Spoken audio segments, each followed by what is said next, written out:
Hey guys, another video for our martial arts in Japan playlist and part 2 of our videos talking about Aikido. So in the last video, the end of the last video, I just started to touch on the benefits of Aikido as far as we talked about the physical part and the mental part and the emotional part and that sort of thing, how it helps with those things. The next part of it is how we interact with other people. It has a really interesting way of physically experiencing what we usually experience with people in our day-to-day lives. And it's really interesting that the aspects of our thinking or our personality or our approach to dealing with people, the things that work in real life and the things that in our day-to-day life, the things that work in our day-to-day life and the things that don't work in our day-to-day life apply directly when we're doing Aikido. So it's a little bit hard to explain it without actually being in a dojo and without actually feeling it or experiencing it. But for example, things like ego, to practice Aikido, do Aikido technique, you need a certain amount of confidence in what you're doing in order for it to work. If someone's holding on your wrist and you want to do a technique on them, if you have no confidence, you'll feel you can't do it, and as a result, you won't be able to do it. So you need a certain amount of confidence to be able to actually do the technique that you're about to do. And so it's important, and of course real life's the same, isn't it? Before you're about to attempt something in real life, you need the confidence to do it. However, if the confidence goes too far and becomes ego, it does get in your way.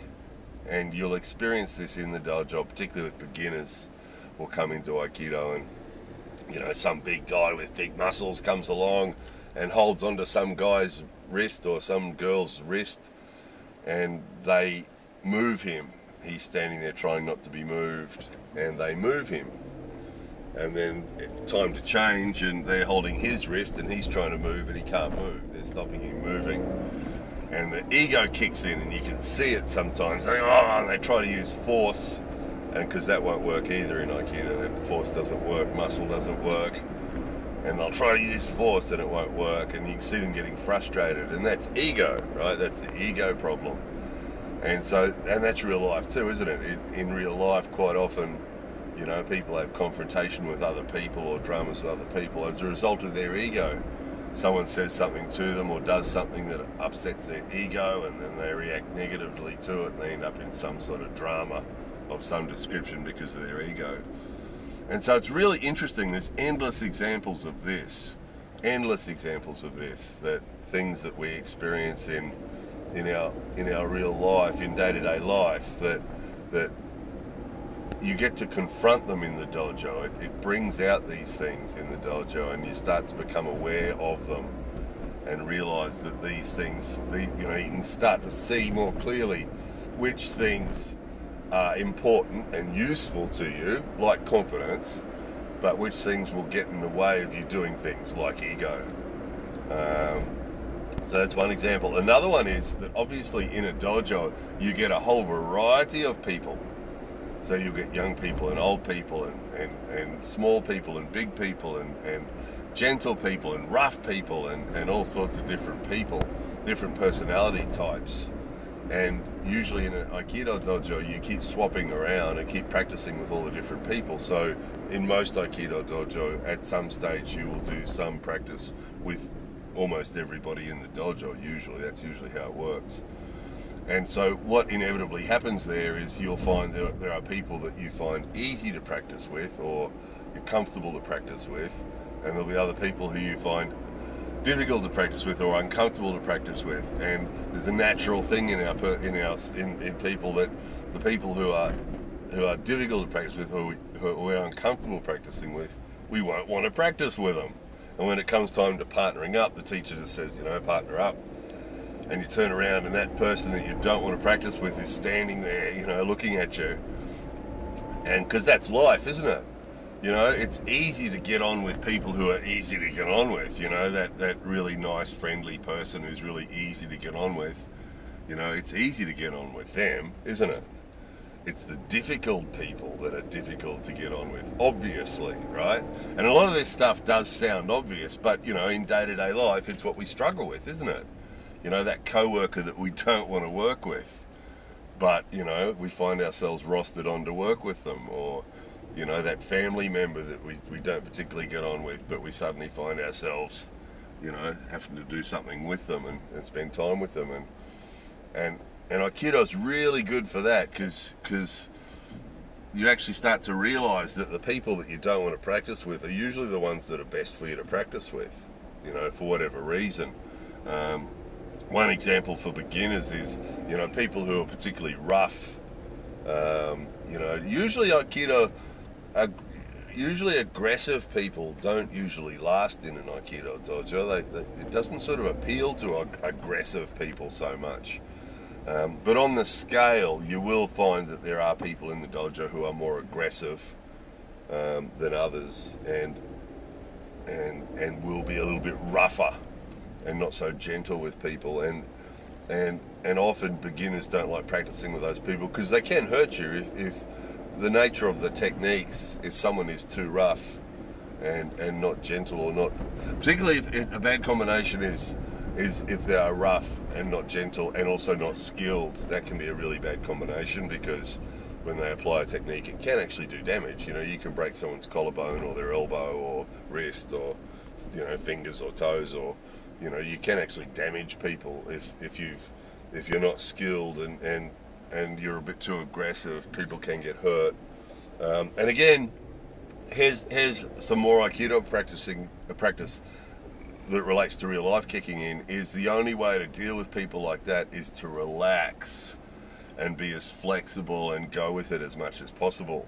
And again, this should be a whole video on its own, this one, because if you react competitively to an aggressive person in the dojo, it'll get worse. You know, the worst thing, and you see this with beginners sometimes, someone's a bit rough to them, and then when it's time to change, so the way it works in Aikido, of course, one person attacks, the other person does the technique, and then you change, and then, you know, you attack them, and then they do the technique. And what you see sometimes with beginners is someone will be a bit rough on them, and then when it's their turn to do the technique, they'll be rough on them. You know, and you can end up, occasionally you get two people that are a little bit aggressive and they end up working together, and you can end up with, I saw once in an Aikido dojo, almost a full-on fight developed between these two guys, and it was a combination of a bit of aggressiveness and ego, and unfortunately both of them had it. If only one of them had it and the other one was just relaxed and going with it, it wouldn't have been a problem. But they were both a bit aggressive and both a bit competitive, and it ended up sort of deteriorating into almost a full-on physical fight. They were getting quite aggressive and competitive with each other, and one of the teachers actually told them to stop, because it wasn't becoming Aikido anymore. It was becoming a fight. So it's extremely good practice for that. If you find someone that's being a little bit aggressive or a little bit rough and they're doing damage to you, really the best thing you can do is be as flexible and relaxed as possible, because that decreases your chances of an injury. And then when it's your turn to do the technique to them, the best thing you can do is be really gentle. And it's really interesting, because it's a really good lesson for life, because what happens is, and I've seen this so many times over the years, where someone's been a little bit rough or aggressive with me, and it can quite hurt sometimes. Some of the techniques we do, you need to be a little bit aware of how much pain it's inflicting on the other person. We do a lot of locks and things that hurt, and you need to be aware of how, when it hurts, and when they tap, you need to back off so that you're not pushing it past, you know, where it could actually do some damage. And I've worked with people that just aren't sensitive to that at all, and it will actually, you know, be inflicting quite a bit of pain. And then when it's your turn to do it to them, if you're really soft and gentle, it sort of makes it difficult for the person when it's their turn again to be rough and aggressive again. If they're rough and aggressive, and then you're rough and aggressive, it can escalate. Whereas if they're a bit rough and aggressive, and you're very gentle, it de-escalates it, you know. And the next time it's their turn, they tend to be a bit more gentle. And so, and what a lesson for life it is. And that's sort of the point. That's the point of all this stuff, of all the Aikido stuff. It depends on the person. I mean, some people are just doing it for the physical exercise, and some people, you know, people do it for different reasons. But if you are doing it for, you know, self-improvement, you know, this is where the lessons are. This is, look at the phone zombies outside the restaurant over there. Look at them all staring at their phones. But this is the lesson for life, you know. And the interesting thing is, when you're in the dojo practicing this and experiencing this physically, it really is a lesson that's really easy to learn, because when it's a physical way of experiencing it, it sort of makes it really obvious then. And then when you go out the door and in real life you encounter someone who's a little bit aggressive and a little bit, you know, a little bit insensitive, a little bit aggressive, then your natural reaction then becomes to be more sensitive to them and more gentle with them. And it works. Often, not always, but often in the same way.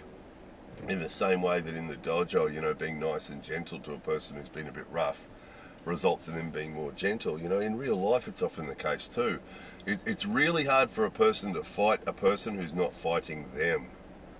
You know, and that's sort of the idea of Aikido originally. Was the founder, the guy that developed it, came from a background of violent martial arts, and he'd actually been in China, fighting in China with the Japanese army, and he'd killed people with swords, and, you know, he'd done all that, and he came back and he didn't want to fight people anymore, and Aikido, it means the way of harmony is sort of what they're aiming for. Ai means harmony, but it can also mean love, and he used to talk about that a lot as well. And it's just about not having a bad feeling towards the other person, just accepting the other person and not having a bad feeling towards them. And, you know, and this is probably one of the most important things about or one of the best things you can get from it, is this understanding of it doesn't matter what the other people do to you, you know, that it's how you react to that sort of decides what's going to happen next, and which way the experience is going to go next. And you know, when people talk about, oh, Aikido's no good in a street fight, and Aikido's, that's probably all true, but Aikido, practicing Aikido certainly teaches you skills that will help you avoid getting in fights. You know, among other things that will help you, you know, in life. One of them is definitely help you avoiding confrontation and avoiding fights and violence in real life, because it's a combination of experiencing the physical, you know, that physical aspect of someone running and throwing a punch at you, or trying to hit you with a wooden sword, or trying to stab you with a wooden knife, or, you know, that physical, the confidence and the presence of mind and the calmness that's required to deal with the physical aspect of the training, and the mental attitude that's required, and all that combined with the not letting your ego get in the way, which is usually, if you watch two guys get into a fight, often there's ego involved, and there's, you know, push and shove and ego, and, oh, you know, you're not talking to me like that, and, you know, and if one person just doesn't get into that, if one person just, okay, you know, you're a dickhead, you're an asshole, and yeah, okay, I'm sorry if I've offended you, sorry. It's very, very difficult for the fight to develop when one person's just refusing to take part in it, you know, and it's sort of a bit like that.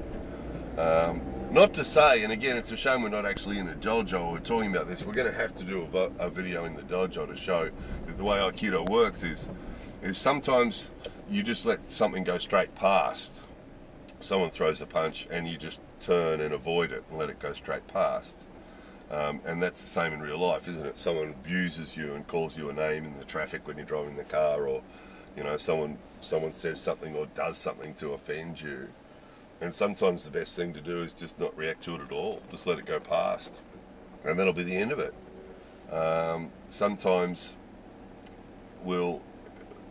someone will throw a punch or a kick or grab us, and sometimes we just absorb it and just stand there. There's one guy in our dojo that's really, really good, does amazing technique, but quite often you'll do something to him and he'll just stand there and absorb it and not do anything. Other times we have entering techniques where someone will do something and you enter in and throw them back on their back, or it is actually quite a forceful, it turns their energy towards you directly back on themselves and drops them back on their back quite often, or it turns the energy back on them and hits back. And so there is that option too, as there is in real life, and it just depends on what's happening. We're just about to run out of time again, but just from that leads on to as another important skill in Aikido itself, about not anticipating what the other person's going to do. When someone's about to attack you, there's a certain skill in Aikido to not anticipating what they're going to do. In your head, you don't want an image of them throwing a punch or a kick or grabbing you, because anything like that's only going to get in the way when they do whatever they really do. So you have to have this certain emptiness where you're just standing there and you're going to react to what happens as it happens. And that is such a skill for real life, because how often do you have somebody coming to see you, or you're going to go see someone, or you've got some situation where you're about to see someone who you're a bit worried about seeing for some reason or another, and you start to anticipate what they're going to say and what they're going to do. And then you start to play it out in your mind. If they say this, if they say something about that, I'm going to say this. And you end up living out some sort of conflict in your mind before you've even seen them. How often does that happen in life, where, this customer's always rude to me, or this family member's always rude to me and aggressive, and they always say something horrible. And if they say something horrible, I'm going to say this, and I'm going to do this, and I'm going to do that. And you end up psyching yourself into this big situation that hasn't even happened yet. And then they turn up and they don't do any of that. They turn up and they go, "Hi, how are you?" And it's all good. And that's an Aikido one as well, is not anticipating what they're going to do. You practice that technique so that if someone does something aggressive, that you can respond to it. And you practice hundreds and hundreds of times. All the techniques you practice hundreds and hundreds and hundreds of times, so that you can just stand there, and when they do something, you just react to it as it happens. You don't have to plan it out. You don't have to know what's coming. You just respond to it as it happens. And that's real life too, isn't it? Is that if you practice dealing with aggressive people in a gentle way, and you practice dealing with nice people in a nice way, and you've been practicing living life well and dealing with people well, then you don't have to think about what's going to happen. You just wait and see what happens. And that always works better, doesn't it? Because if you've psyched yourself up into some big confrontation, you can actually make that confrontation happen. Because you can end up more sensitive.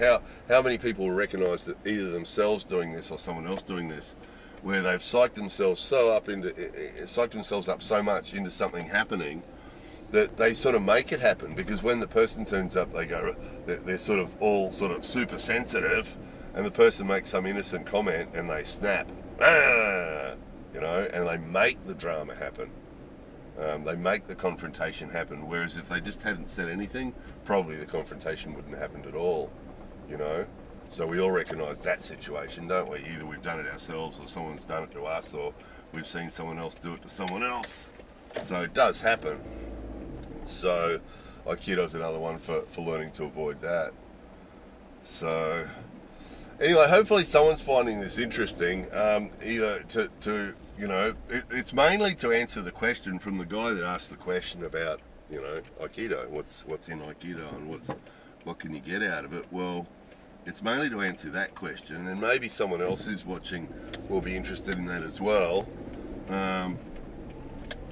If nothing else, just people who've heard a little bit about it and sort of interested to know more. Maybe it's giving them a little bit more information or another perspective on it, that it's not purely physical, that there is more to it than that, and you can get more out of it than that. So we're going to have to do a video in the dojo at some stage just to demonstrate how the techniques apply to how we deal with with everyday life, you know, and the different options and so on. So we'll find a way to do that at some stage. So anyway, that was number two in the mini series on Aikido. So there it was. Hopefully someone found that mildly interesting, and hopefully it made sense. It's a little bit difficult. It's one of those things where it's a journey, and if you do it, you know, a couple hours a day, 2 or 3 times a week for 10 years, you'll get a certain amount out of it. And then if you do it for 20 years, you'll get a little bit more out of it. And if you do it for 30 years, you'll get more out of it. And it's got layers, you know. And there's things that 30 years into it, you remember things that the teacher said 30 years ago. It's like, oh, right, that's what he meant by that. You know, because it's got so many layers to it. You think you've got it sorted, and then you realise, no, you haven't. Actually, we'll have to talk about that in the next video too. It's one of those things where you just keep thinking you understand it, and you do some more and you find you don't understand it, and that keeps you motivated then. So anyway, there it was. Just pulling up at the dojo now. More videos coming soon.